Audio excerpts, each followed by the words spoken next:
Good evening, all. Yeah, look at the combat. We've got combat going on here. Did I say space combat? I mean canine combat. We need the Star Trek music. We need the Star Trek fight music. I know, right? I know. God damn. No, they're just playing. How are you guys doing tonight? I'm doing well. Good. Good, pretty good. Yeah, no, all's good. You watched Launch today? I did. Absolutely. Pretty cool. Very much. It was nice to see something good happening. Yeah, I know. Exactly. It was, but and I was, we ended in the middle of Pence's little speech there after the liftoff. I was like, okay, this is just not working for me. So I was surprised, we had a little canine combat going on. Apparently. So. There you go. Well, good. So, I tell you, it was nice to see America get back in space, and not just an American launch, but like new way of going to space, new rocket, new capsule. A major step. I mean, because even you say, oh well, we launched the space shuttle 9 years ago, right? With like 30-year-old technology. Yeah.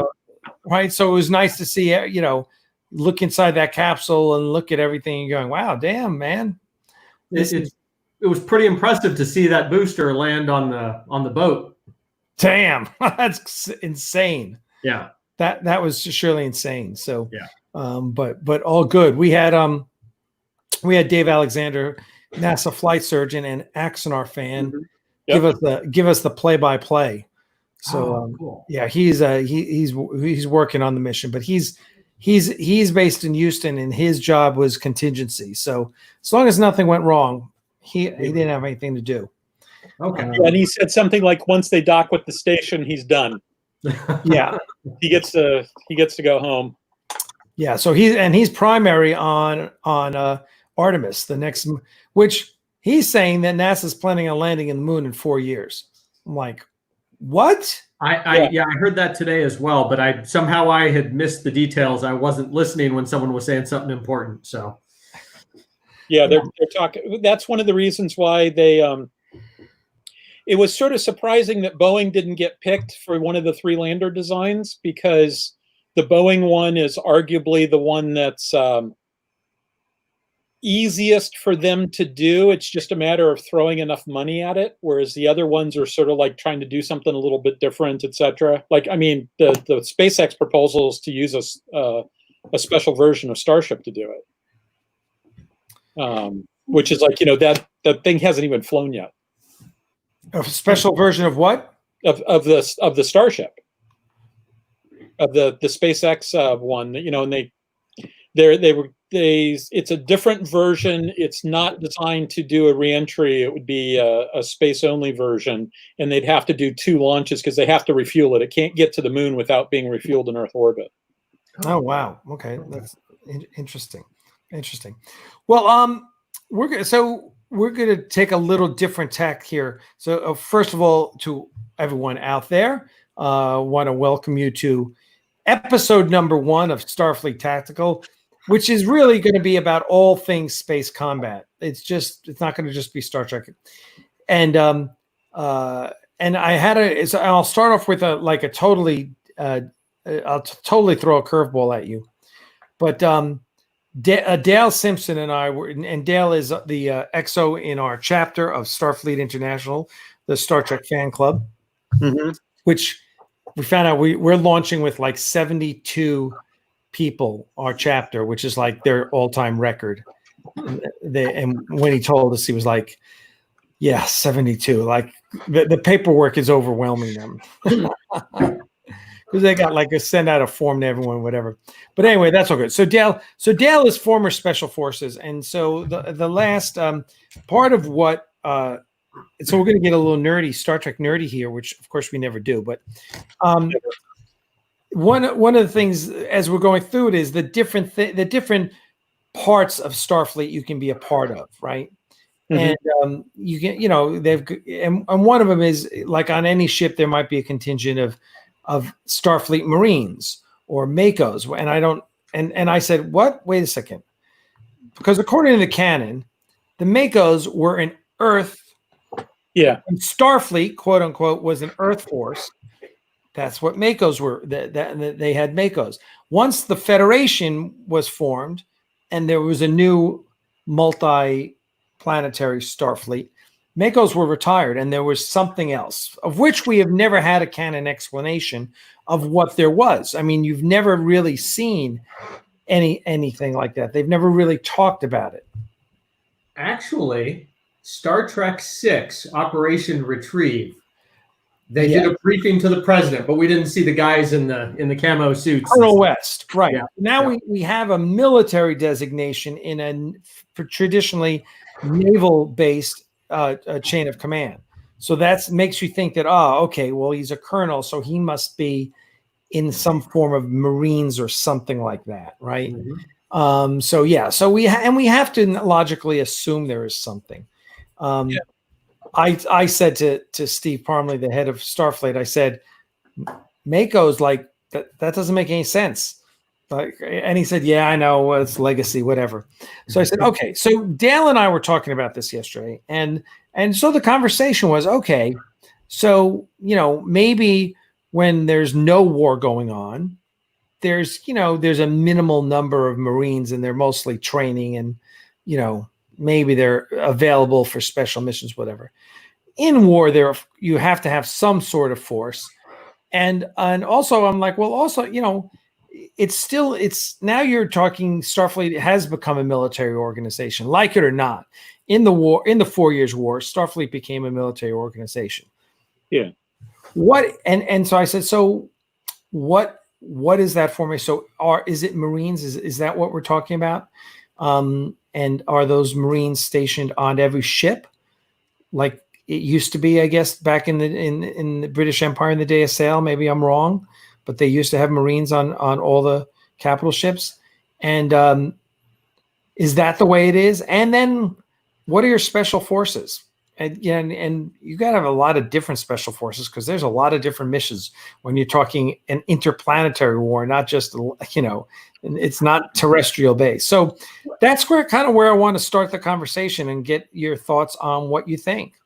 So that's about 3 days worth of conversation. Well, we got plenty of time.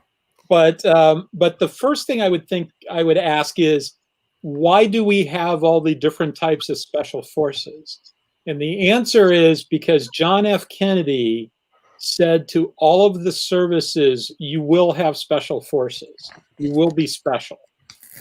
And so when I was on the faculty of the Naval War College, I did the faculty by day, student by night thing.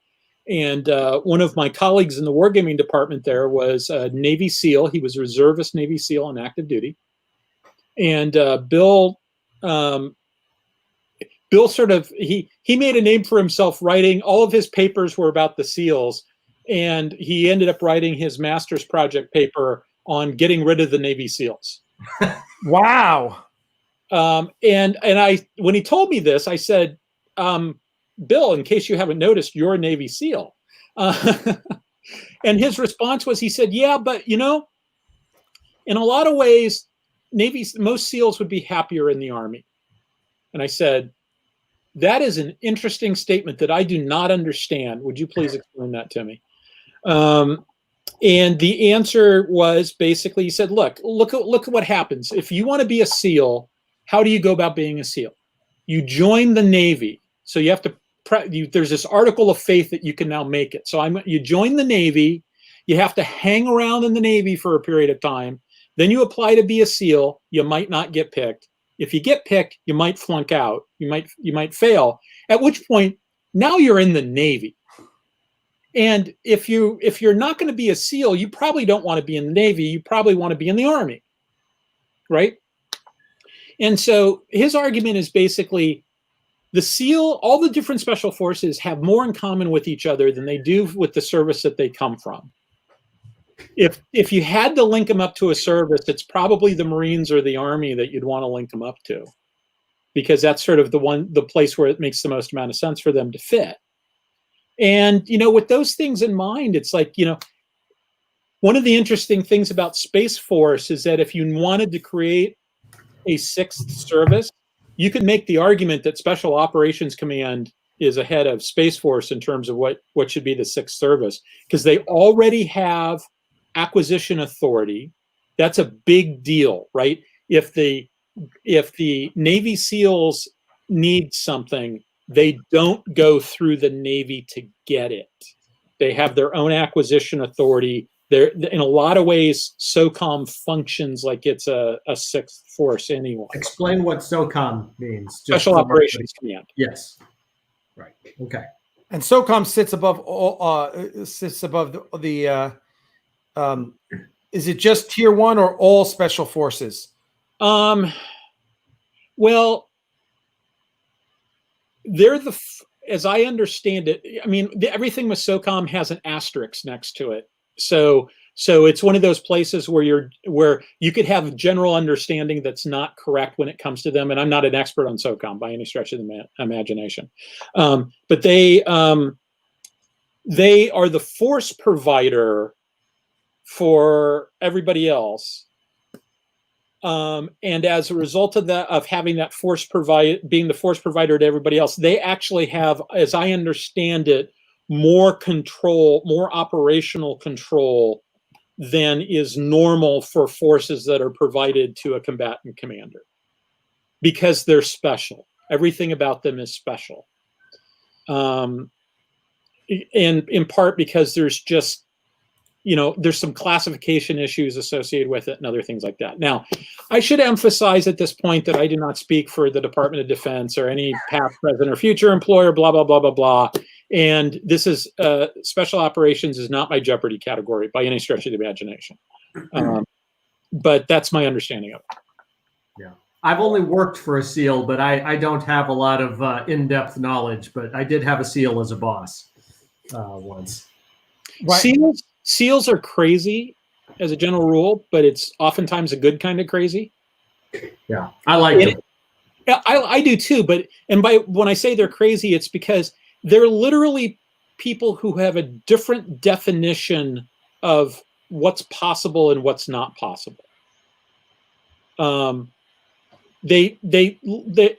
don't become a SEAL if you understand what no means. You just don't. Yeah. And sometimes that's a real advantage. Occasionally it's not an advantage. Usually it's an advantage because they just got a totally different definition of what the art of the possible entails. And my former colleague, the Navy SEAL, his comment was always, special forces is SOF is a state of mind. That is what differentiates them. It is not the fact that they get all this extra training or the fact that the Navy SEALs have a bigger training ammunition budget than the United States Marine Corps does. It's not the fact that they're like training 7 hours a day, et cetera, et cetera. It's the fact that their mindset is just so different from the others. And that's part of the reason why you pull them together in Special Operations Command, is because, I mean, this is not how he described it, but this is sort of my view from looking in, is that like, you don't want the other guys contaminating them, and you don't want them contaminating the other guys. Right. Gotcha. Yeah. And the only, one of the things from, when I've heard SEALs talk and stuff like that, one of the things they talk about is just going through the training. It's very difficult. A lot of people quit and stuff, real high washout rate. But one of the things they said is, you've got your boisterous, aggressive, pounding his chest, openly, how would you say it? The loud guy who, I got this, I can do it, all that kind of stuff. Those aren't the guys that make it. It's the quietly determined people in many cases. Yeah. So somebody in the stream said something about pararescue being pretty good. And I once asked one of my colleagues when I worked at CNA, he had done a bunch of work with the SEALs and like he had been at SOCOM for a while. And I asked him, like, which group do the other special forces look up to? The other soft guys, who do they look up to? And he said, oh, it's the PJs. It's the pararescue jumpers for the air. And I thought, really, the Air Force guys?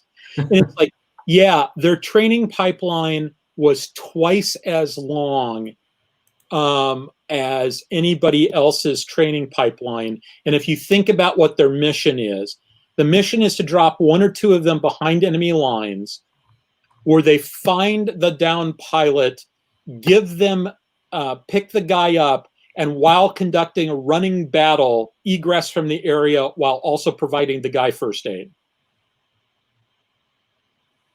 So that's impressive. Okay, that's a David Weber character. So what is that? So let's transfer this to a Starfleet situation. What do we think? Because now we don't have necessarily different branches of service, right? It's all Starfleet, really. You're not dealing with Air Force, Marines, Army, Navy. You're dealing with Starfleet. But you could argue that the special forces needed are even more varied than they are in current day terrestrial SOCOM, let's say. Mm-hmm. You'd have different environments to work in. Yeah, that's just one thing. Lots of different environments. Absolutely. And then how would those forces be deployed as well? That's another thing. That's another question. So any thoughts on that? Because we could start making a list of all the different jobs special forces in Starfleet would have. Yeah, there's a couple of thoughts that come to my mind right away. One is that, as my friend Brian McHugh says, the science that makes Star Trek science fiction is management science, because they're just incredibly well managed, and everybody's an A-list performer and totally and completely motivated all the time, et cetera, et cetera. Starfleet really is basically, it's an entire organization of special forces guys. They're all A-list performers. They're all just fantastic, et cetera. And you could probably say training science also, in terms of like, you never run into anybody who just isn't picking it up, right? They all seem to be incredible A-list performers. That can kind of be summarized. The second point I'd make, that can kind of be summarized in the way that that my friend Winchell Chung summarizes it, which is the people on Star Trek only look like they're human. So with that as sort of a context for it, boy, those guys are good. Well, we do see them. I mean, this would kind of reinforce Chris's point a little bit, I guess. But we see them pull our main characters off of starships. Picard got taken out of command of the ship. They pull Worf and the Doctor, and suddenly they're now in doing some special ops training. So we do see that, and we do see ground forces. We see at least 2 episodes with ground forces. So it's possible those could be ship security. We don't know if they're just regular crewmen being beamed down to planets to try to hold a planet. But I suspect there's got to be some you got to have some dedicated ground forces there. Right. It might be a really small group, because you're probably not just doing giant invasions. You're probably doing very surgical type, when you beam down to a planet. I didn't get the impression there were massive armies moving around unless you were just occupying a planet. The farther away you were from the core Star Trek story, the more likely it was that it was just something that was created for that particular episode without any sort of thought about continuity or anything like that. I mean, that should not be interpreted as a criticism of Star Trek. It's just a statement of reality about the fact that it was a television show. And that's sort of how it is. And our colleague Andy Presby, he's famous for saying, I can retcon that. And Pat and I were talking earlier today about how, yeah, you can say that. It was either today or yesterday. You can say that, but that isn't necessarily always true or always a good thing, because sometimes what you'd really want to do about something like that, if you want to try to make everything consistent and fit together nicely, sometimes the right answer is just to pretend that something didn't happen. because once you sort of like have to explain it within the context of everything else, you end up going to very weird places. Right. And so I get a little hesitant when we start talking about ground forces in Star Trek, just because I don't think that any of them, and by them I mean the writers, I don't think any of the writers really sat down and did some thinking on that. I'm not sure that they really sort of understand how that works. And this is sort of the place where, like, one of the things that Bu9 tries to do in the Honorverse in situations like that is we try to figure out what the right answer is or should be, and then we go to David and say, this is what we propose. And hopefully we get there before he does. Because sometimes if he's already gotten there, then it's like, no, you got to make it work with this other idea that I've had. But we try to sort of figure out where David is going to go in that universe so that we can figure stuff out and sort of go, okay, this is how we think that this works. This is why it makes sense to do it that way. Does that work for you? I also think, the taking another crack at this, we actually started I started a conversation with someone else just about officers versus enlisted crew in Starfleet. Yeah. Because we rarely even touched on that in Star Trek, but we know Miles O'Brien is a chief. Yeah. He's the only chief in Starfleet we've ever actually confirmed. if you go and do a search for him, if you go and Google him, somewhere out there's an article that basically makes the argument that we really can't determine anything based on him because he's all over the map. They treat him very inconsistently. His rank insignia seems to be just like randomly drawn. It changed over time, but towards the end of DS9, it was actually like little chevrons and stuff like that on the pip. So it did eventually change. I try to go with the latest evolution and just say, okay, that's what I saw all along. But they never really define exactly what it is that a chief does. Now, generally in modern U.S. Armed Forces, you've got, I'm trying to think of the word. Usually when the Navy uses that, somebody just said that he looks like he's a warrant officer. And I was just about to say, usually when the Navy uses the term chief, they're talking about a warrant officer usually, right? Or am I wrong on that, Pat? You're wrong on that. Yeah. Oh yeah. You're right. I'm wrong on that. I'm hanging out with the Air Force people too much now, and now it's bleeding over because I think that's generally we have chiefs, senior chiefs, and master chiefs. So yeah. But now the one episode that I just happen to have recently watched it. We don't have to steer the entire thing into this direction, but the episode Starship Down, they very distinctly had enlisted crewmen in there. The chief was leading them, and things were being filtered from Worf to the chief to the enlisted guys. Where Worf, O'Brien's trying to explain to him, hey, these guys didn't go to Starfleet Academy. They're not even ensigns, because usually the writers just assume the lowest rank is an ensign, of course, and everybody's an ensign. Right. Which was an explicit.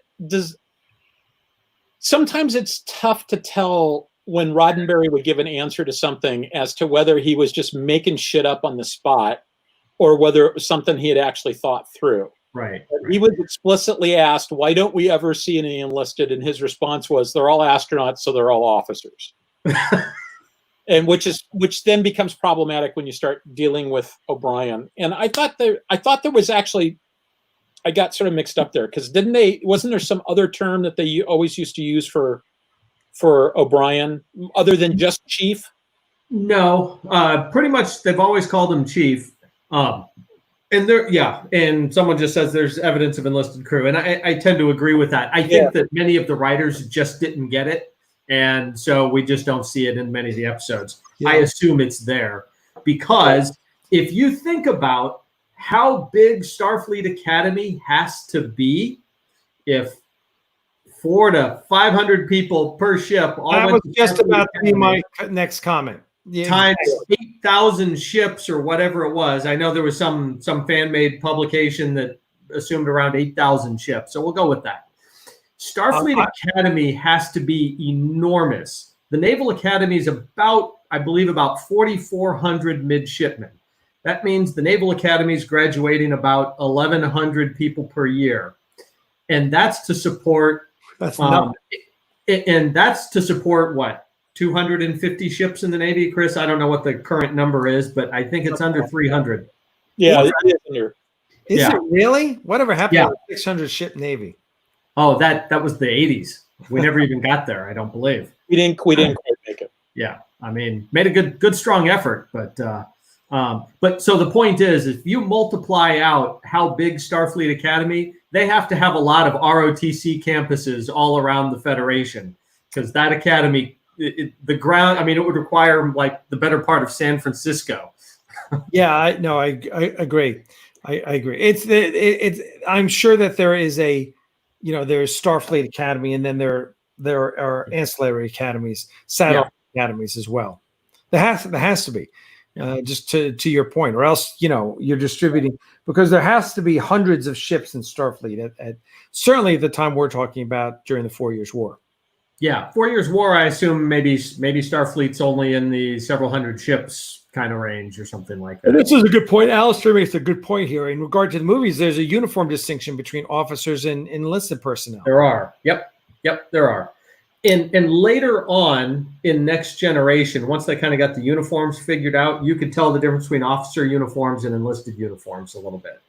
Basically, the enlisted uniforms became the old polyester uniforms that they stopped using. Yeah, that's the way it should. And right, and they should have. Again, these are things that they didn't have a consistent thought process behind it. But so we can probably agree that there's in Starfleet there are enlisted personnel. By the way, I've seen everyone saying, I seem to remember. Look, guys, unless you can give us a citation to an episode, we're not going to go with speculation here. We've got to go back, watch your episodes, and come back to us next Saturday. Yeah, and there's only 700, so by next week you should have it all done. That having been said, I everything I've seen come across there is probably accurate, because I don't think the writers, I don't think that they necessarily were tracking everything. Yeah. Okay. Well, that's interesting. Oh, that's a very interesting little stat. Yeah. I don't remember seeing that. That's cool. So we can agree that, and why we're doing this is we're kind of building this all out for the canon of Axanar and the 4 Years' War. We want to set something down and really make sure that this is all set down in paper.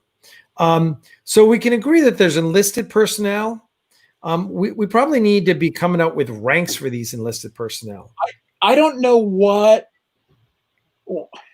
So I know what the basic distinction between enlisted and officers in the modern U.S. military is, and I know the history of how this sort of, it fundamentally goes back to nobility versus commoners.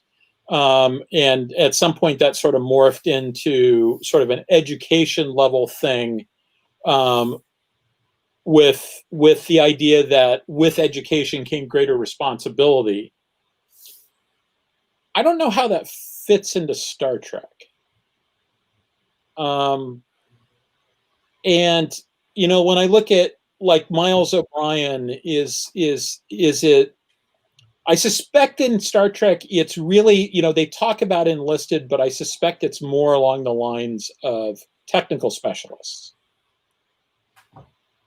Because one would expect that in the Federation, pretty much everyone has as much education as they want. Yeah.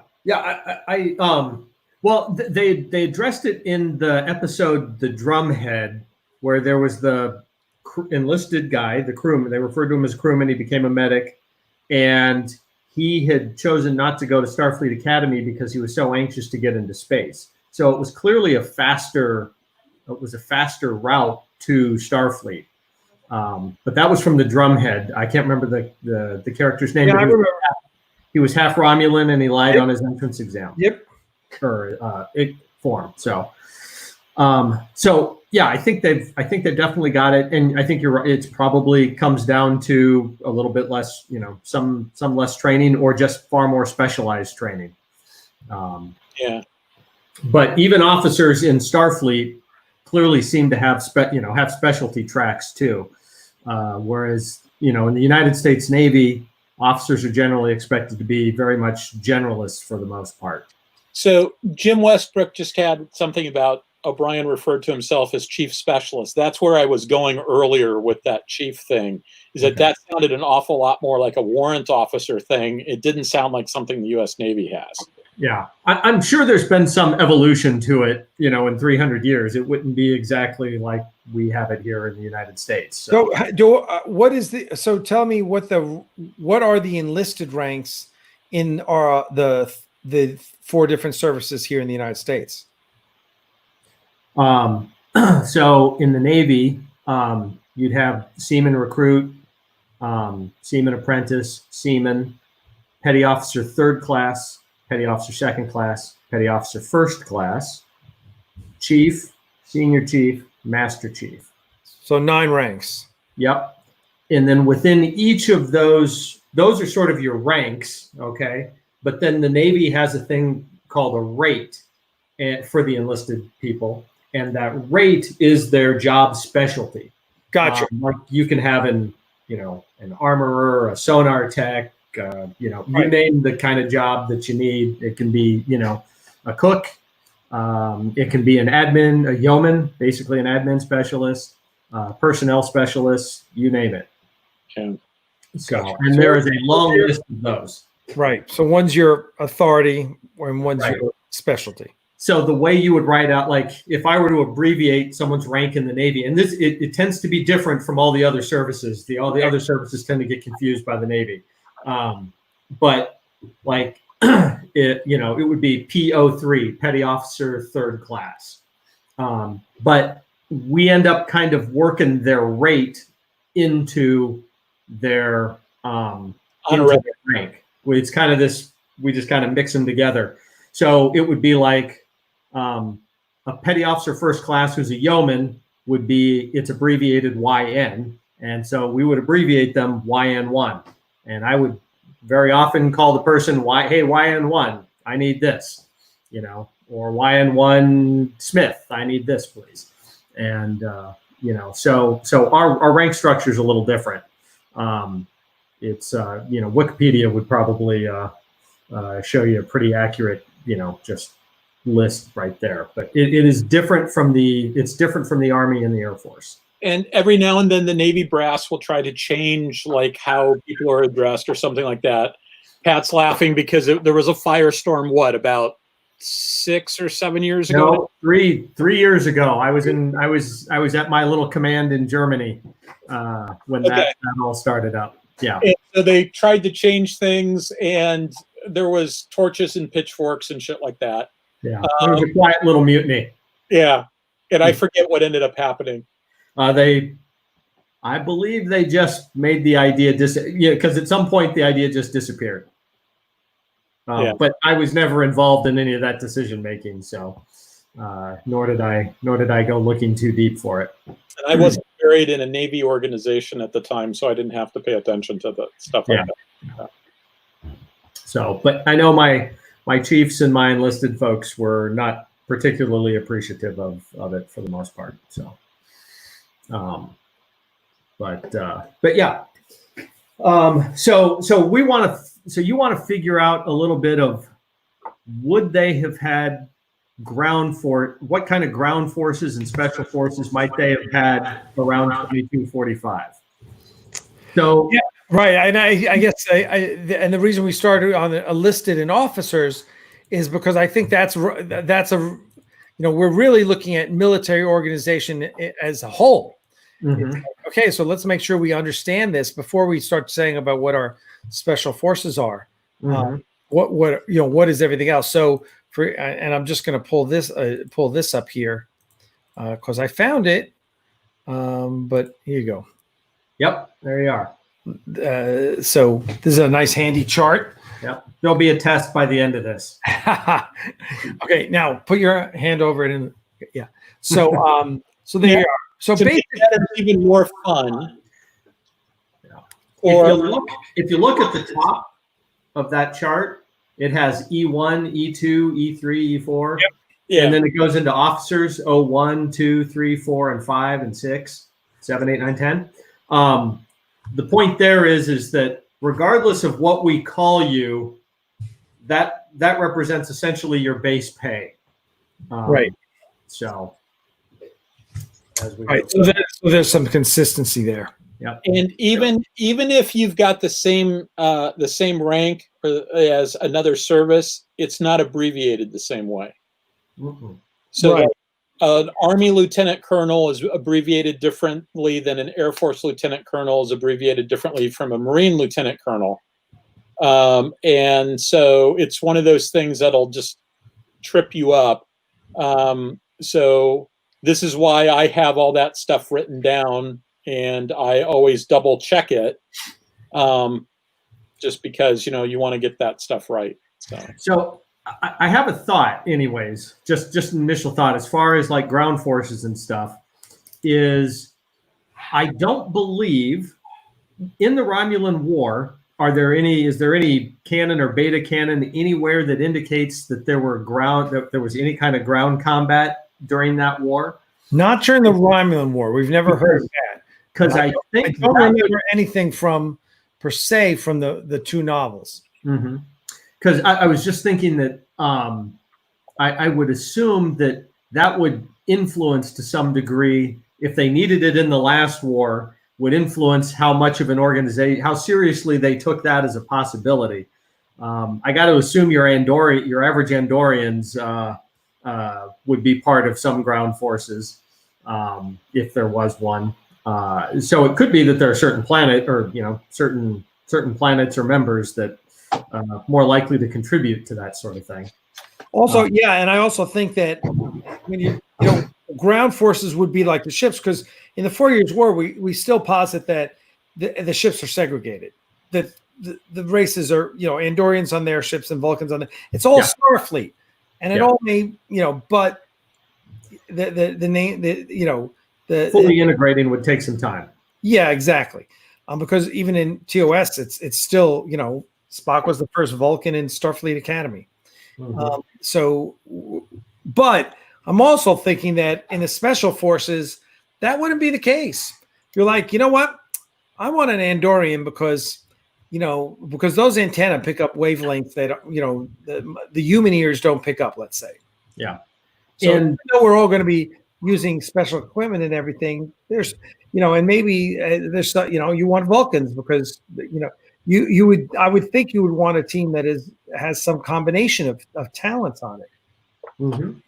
Well, in Enterprise, I believe we at least saw some Vulcan security types that seemed pretty good at the whole tracking people and all that kind of stuff. So I'm sure that there were some that are adaptable to that. Yeah. So anyway, that's just. So what do you think? Just to kind of tap off the first conversation, what do we think the names of these ranks would be? These enlisted ranks, would they be crewmen?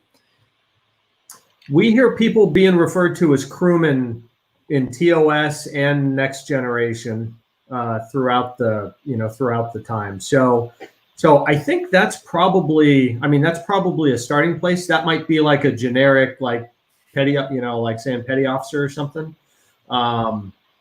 And that could very well be. I mean, crewman is the thing we hear pretty frequently. Right. Or frequently enough. We basically hear about crewmen and we hear about chief. Mm-hmm.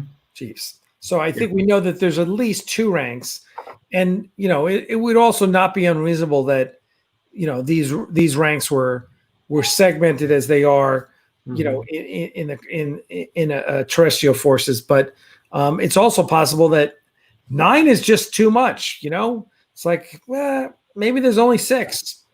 Because I assume in their perfect little world, pay is not a real big deal.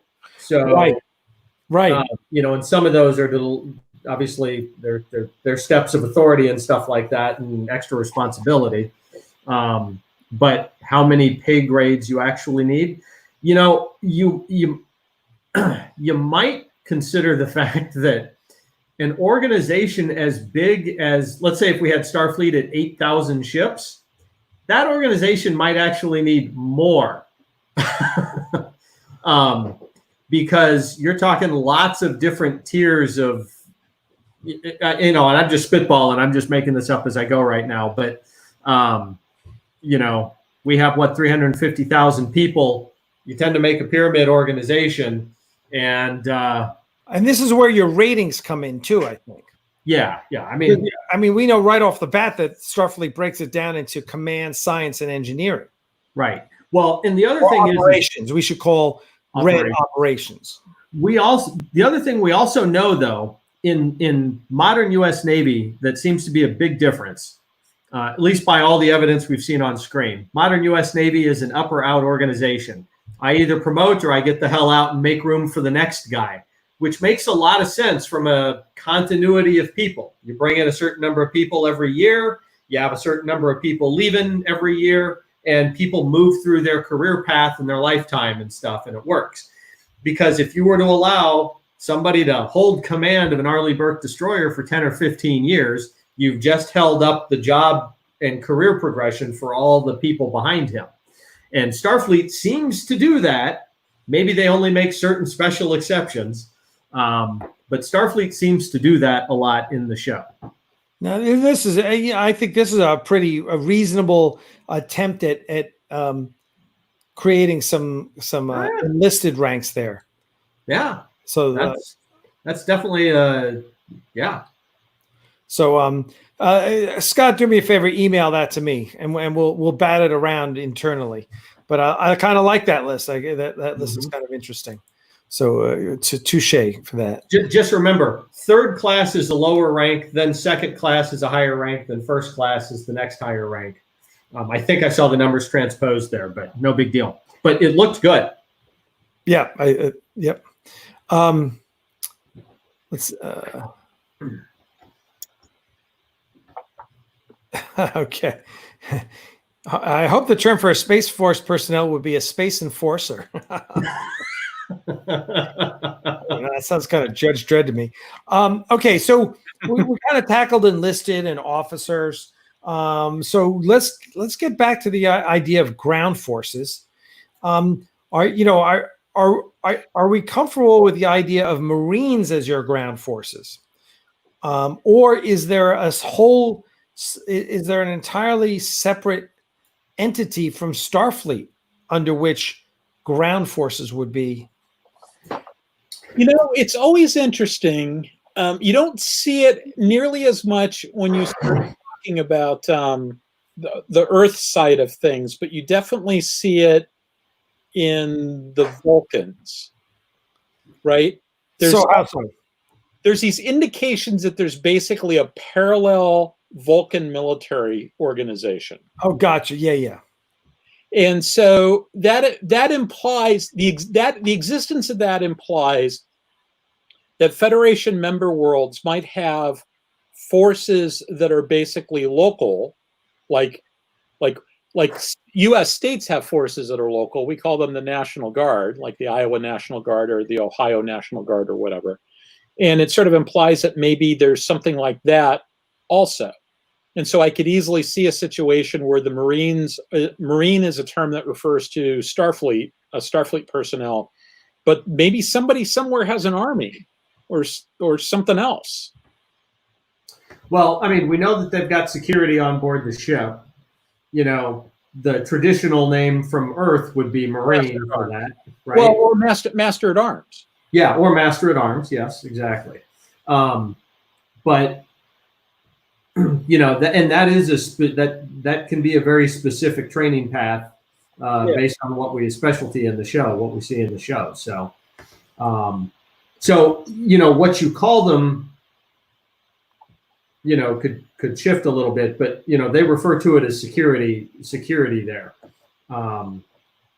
Because the idea, I mean, what are Marines? Marines are offensive shock. The United States Marine Corps is offensive shock troops, for the most part, right? I mean, they're, they get sent into some fairly tough situations. That would not be the tradition I think you want to inspire in a Starfleet organization. They're defensive in nature, right? You're protecting your landing parties, you're protecting your ship. You go on away teams and handle what you need to so their mission is different. I don't believe they're a spaceborne force, drop ships and all that kind of stuff. I don't see them as an invasion force. It's always struck me as funny that they mix the tactical officer and the internal security officer. Right. For two different reasons. One is in most of the cases that you see, I think in Next Gen, or at least a large number of those cases, if you had a need for one, you might have the need for the other at the exact same time. And so it's not like this guy can do it as a second hat. And the other thing that always struck me weird about that is that they're really kind of unrelated jobs, right? One is about it's like saying that the local cop and the guy who launches the nuclear missile are going to be the same guy. Right. Yeah, right. It's like your fighter pilot is also the guard for the admiral's door. Yeah. Right. I mean, you're mixing entirely different types of, on the show, they tend to mix specialties, right? I mean, you see this in quite a few sci-fi shows too, right? Like being a fighter pilot is a very specific skill set that you got to spend a lot of time working on if you want to be good at it and not get killed the first time you do it. But so is being able to be in a gunfight and doing that kind of stuff. And it seems to me if you send your pilots down on special forces type missions, well, you've diluted their training in one area or the other. But there's only so much time in the day to train. So all that is time, money, and effort. So specifically a Space Above and Beyond reference. That is a Space and Above and Beyond reference. Yeah, that was kind of goofy. But I mean, we kind of saw that in Battlestar Galactica. I think we even saw it in the old Black Sheep Squadron show, right? Well, okay, but I think actually with all of these examples, you can actually come up without having to do a whole lot of contortions. You can come up with an explanation for that. Mm-hmm. The explanation for Space Above and Beyond and for Battlestar Galactica is actually pretty similar in that those were both organizations that had extreme manpower shortages. Mm-hmm. Battlestar Galactica especially, because they had taken such heavy casualties. They were understaffed to begin with. And, they actually talk about it at one point. It's like, how many Marines do we have left? 3, sir, or word to that effect. And it's like, well, hand a gun to somebody else, right? And that's how you end up with a lieutenant. At one point, you end up with a lieutenant as the XO of a Battlestar. It's because next man up, right? Yeah.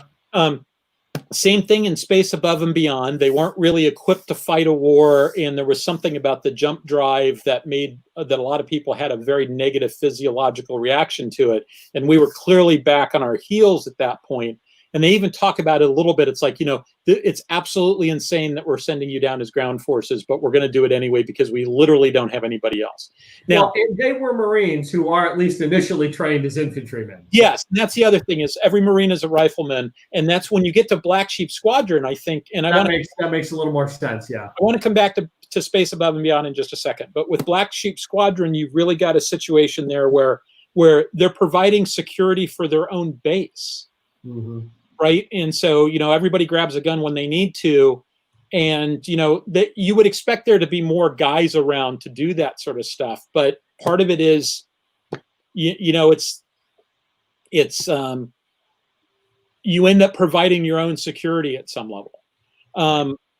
Going back to Space Above and Beyond for a second,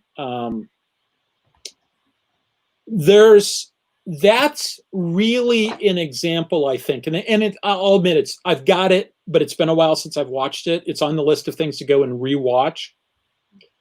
But sort of looking back on it as a War College grad, the thing that immediately jumps out to me is maybe you need to be having the conversation about missions that you want to accomplish versus resources that you have to accomplish missions.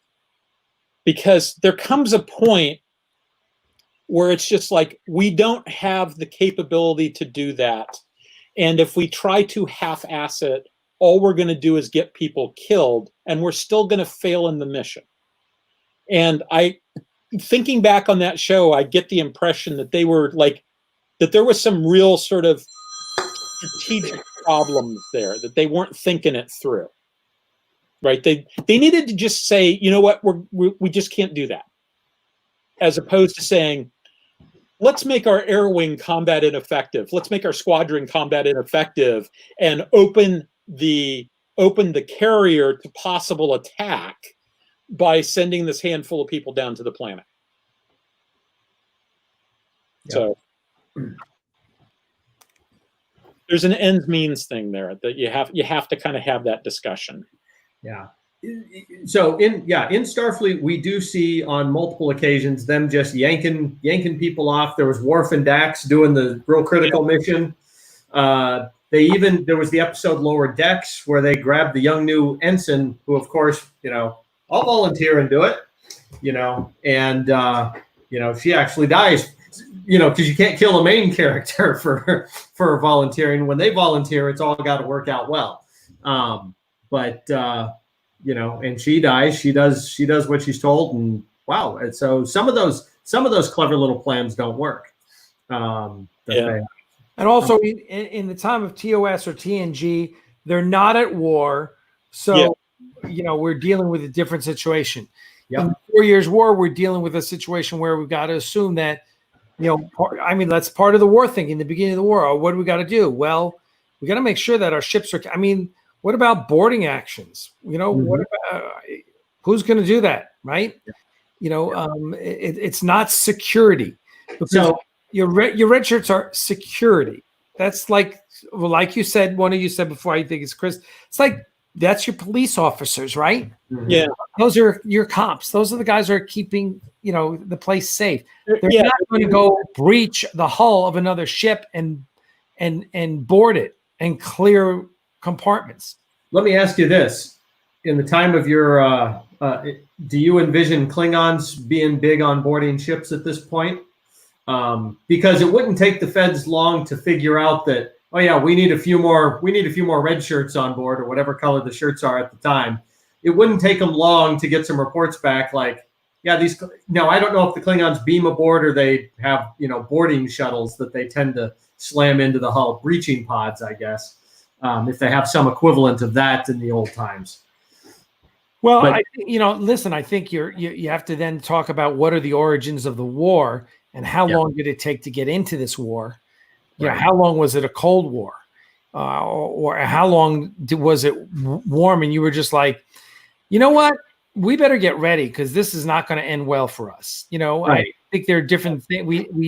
And I don't know what the analogs are that you want to refer to here, terrestrially.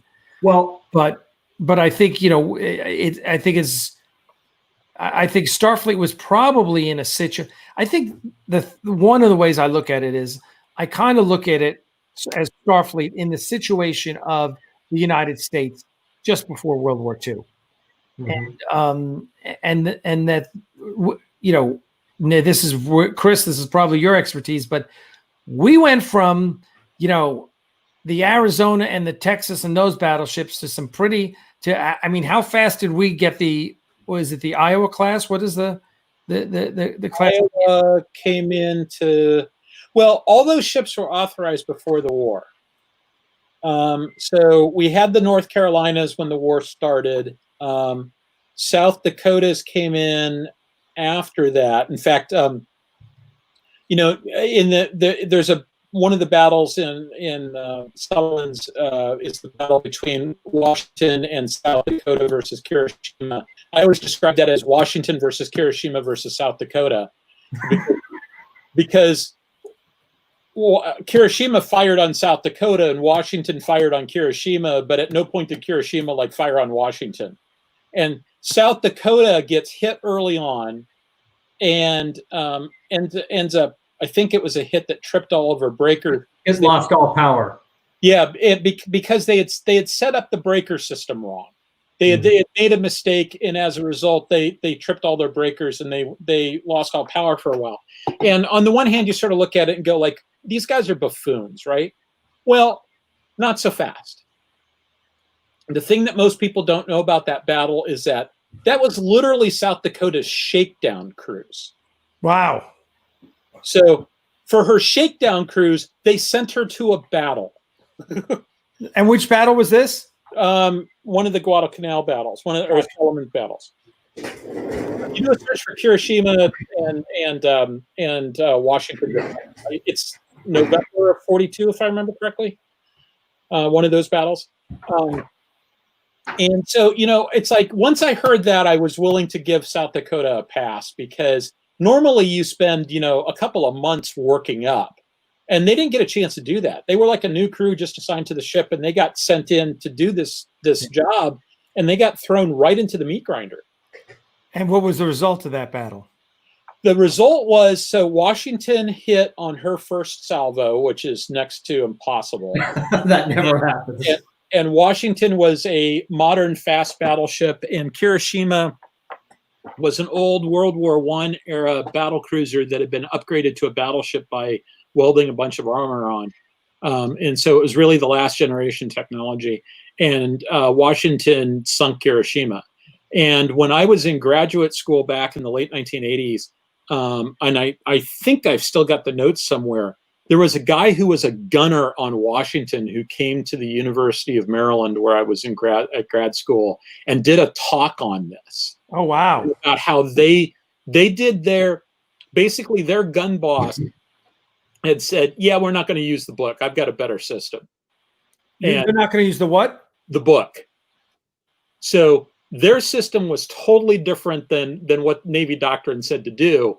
And they hit on the first salvo. Yeah. And he said, once we got back to Pearl Harbor afterwards, first of all, they rewrote the book, and now our system was the one. And basically, he said they spent the next 3 weeks visiting every ship, teaching them, okay, here's how we do it. And teaching them how to do it. He said they were really, really busy because they had to teach everybody how to do it. Wow. Yeah. Okay. So, and so I think the point I was making before was that we had a lead up time to get prepared for the war. Yeah. With the Klingons. Yes, we have these lofty ideals, and Starfleet is all about exploration, this and that. But at some point, we're like, there's incursions, there's conflicts. There's the Klingons are testing us. We're not idiots. We're not sitting back, go, oh yeah, we'll work this out, right? There are people in Starfleet going, guys, this shit could hit the fan, and we are or are not prepared, or we need to get prepared. And here's what we need to be doing.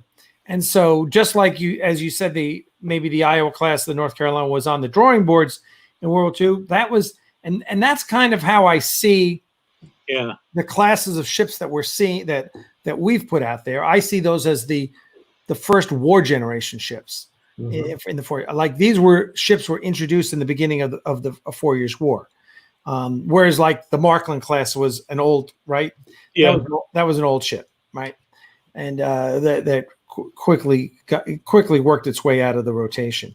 So there's that. So that's kind of where we start thinking about, okay, so what are the ships that are in the war? People always get stuff wrong at the beginning of a war, right? There's a saying that the generals prepare to fight the last war. So that's bullshit. It's not true. It's not true at all. What really ends up happening is you don't have current experience to draw from. What you have is what you've projected forward from the last time you have experience, with all the new stuff that you've been working on in the interim, right? Right. So it's not that like in World War II that they thought it was going to be like World War I. It's that they projected forward. They made predictions on how things had changed since World War I. and they didn't always get it right. So that's one factor. The other factor is there's always a political reality in terms of what you can and can't do. The French are the perfect example of this. You know, like people look at the Maginot Line and say this was a really bad idea. Well, realistically, the French political system was set up in such a way at that time that they couldn't conscript forces for a long enough period of time to really get them trained. They started off, if I remember correctly, with 2-year-long conscripts, and then they later turned into 1-year-long conscripts. And if you talk to anybody who's in the military, a 1-year conscript is next to useless, because you spend 6 months training them, and after 6 months they know how to tie their shoes, and then there's like 1 day where they're a full performance guy, and then immediately after that they're a short timer looking to get out. And so I see Pat nodding on this. And so, but that's what the system was. So the French were forced into this situation for political reasons. The army couldn't get what it needed, so they said, all right, then, the only way this works is if we're fighting out of prepared positions. So the regular army will be the mobile force that will be behind the prepared positions, prepared to deal with whatever they have to deal with, you know, to support the prepared positions, and will create the Maginot Line because anybody can fight from a prepared position, regardless of what their experience level is. And so, was it the right answer? It was the best answer of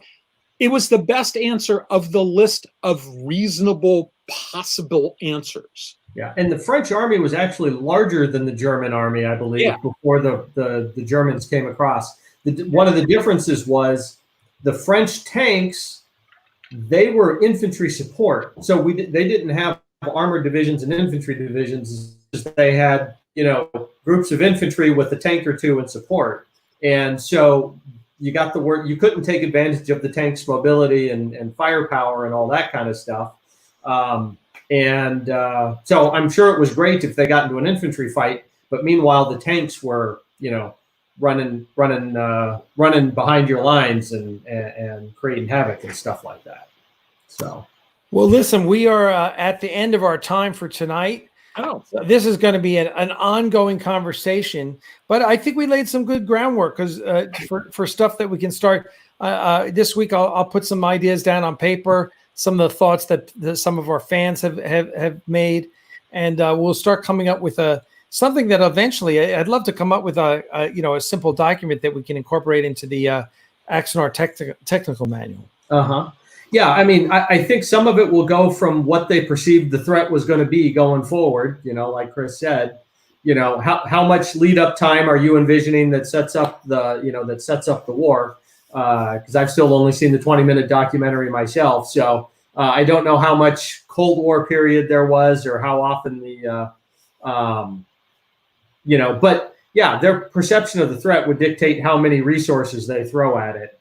And, you know, maybe it's security on the ship. Maybe they did have a mobile ground force with some troop transports. So a quick reaction force would not be out of the realm of possibility. Yeah, absolutely. So, all right. Because you also have to deal with pirates also. Even if you're not dealing with Klingons, there's still pirates and criminal activity. I'm sure there are. Yeah. No, I agree. All right. Listen, everyone, I want to thank everyone. I want to thank our guests here, Chris Weuve and Patrick Doyle of U9. They are, which is the think tank for David Weber and his Honor Harrington series of books, which you should be reading if you're not, they're pretty awesome. And we will be covering that in the near future. We will be back next Saturday and every Saturday for your Saturday night space combat on Starfleet Tactical.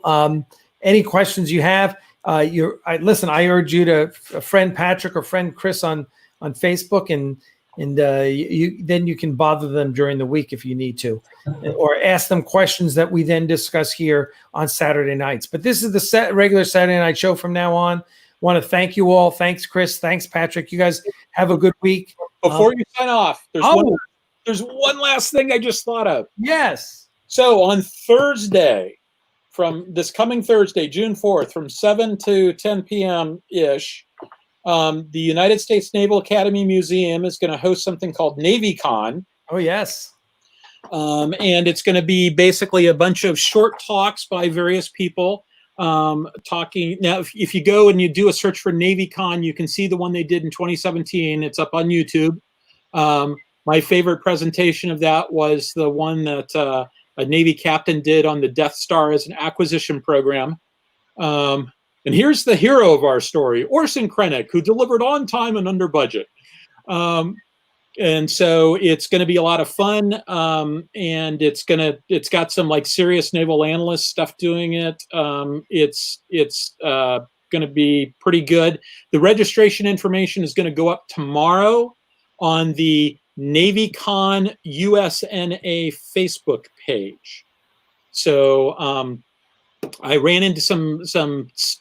There was a lot of friction in my life today, and I didn't get that up. I wanted to have all that information up so that I could point people to it and so I could put it in the notes, and I didn't get that done. So check Facebook, the NavyCon page tomorrow, and it should have the connection information up as soon as I can get it up tomorrow morning. Awesome. Yeah. And that is Thursday, you said? Thursday, the 4th from 7 to 10-ish p.m. Eastern time. All right. Well, we'll have to follow up. Maybe you and I can chat. Maybe we can do a little post-mortem of NavyCon in our nightly show. Sounds good. All right. Hey, everyone. Thanks so much. Please be safe out there, even safer than before. Let's be wise. I know I hear we have a curfew in downtown Atlanta, but please be safe. And we'll see you guys tomorrow. Thanks, everyone. Take care. Bye.